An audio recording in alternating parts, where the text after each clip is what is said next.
भारत की पावन भूमि में एक ऐसा दिव्य धाम है जिसका नाम है वृंदावन।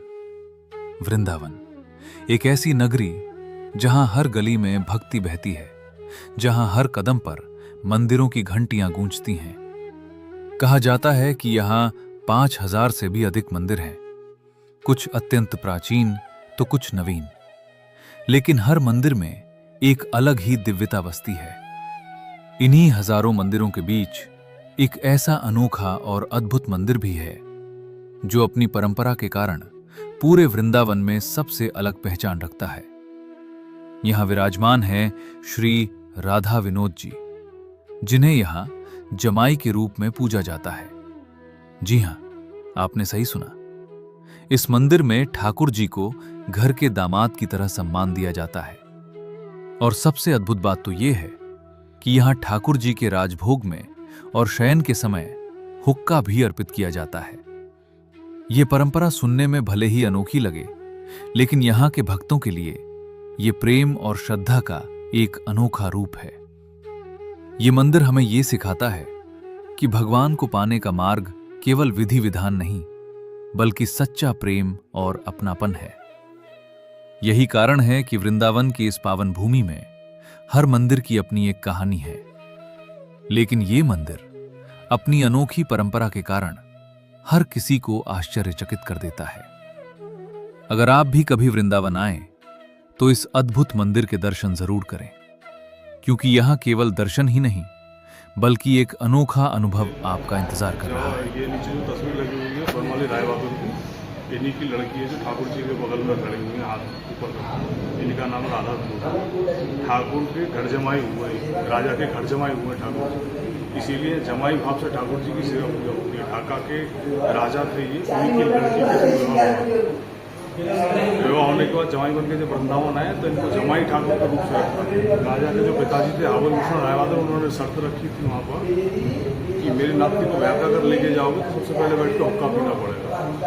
शर्त में ठाकुर जी ने हुक्का पी के लड़की को ब्याह कर लेके आए। 84 परिक्रमा करने के बाद राधा रानी ने, ठाकुर जी ने, कृष्ण और राधा रानी दोनों ने कृष्ण कुंड के ऊपर जो है राधा कुंड और कृष्ण कुंड है उसको ठाकुर जी ने दर्शन दिया जमाई स्वरूप में। और फिर रात को स्वप्न दिया ठाकुर जी ने, तेरी लड़की मेरी राधा स्वरूप थी, अपने मन से मैंने ग्रहण किया है, मैं हुक्का पिया था, मुझे दोनों समय हुक्का चाहिए। तो ठाकुर जी उसी शर्त के हिसाब से दोनों समय हुक्का पीते हैं, उनको अभी भी हुक्का भोग लगाया है। सुबह शाम ठाकुर जी हुक्का पीते हैं। सुबह राजभोग में 12 बजे हुक्का भोग लगे शयन करेंगे, फिर रात को 9 बजे में ठाकुर जी शयन करेंगे हुक्का पीते। ये इनकी ये जगह कौन सी लगती है? तराश मंदिर। तराश मंदिर राजा का स्टेट था ढाका में, तराश स्टेट करके, तराश कचेरी थी, उसी स्टेट के नाम से इस जगह का नाम तराश मंदिर। तराश मंदिर। ईश्वर श्री श्री राधा विनोद जी की युग युगीन अद्भुत स्वप्न लीला। एक समय की बात है, मथुरा जिले की महावन तहसील के एक छोटे से गांव में एक ब्राह्मण रहता था। कुछ वर्षों पहले भगवान ने उसे स्वप्न में दर्शन दिए।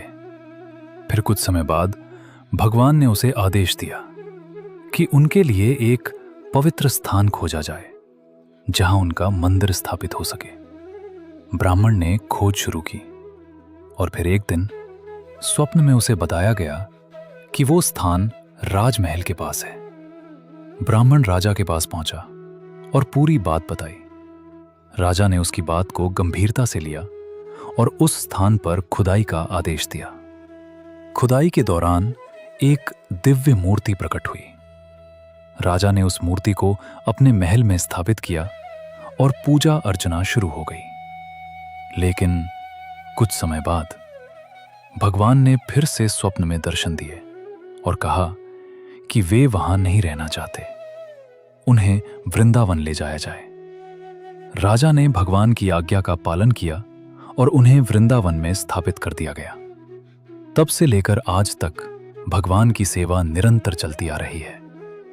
सन 1958 में मंदिर की सेवा पंडित श्री गोपाल लाल शर्मा जी के परिवार को सौंपी गई और आज भी उनके वंशज इस सेवा को निभा रहे हैं।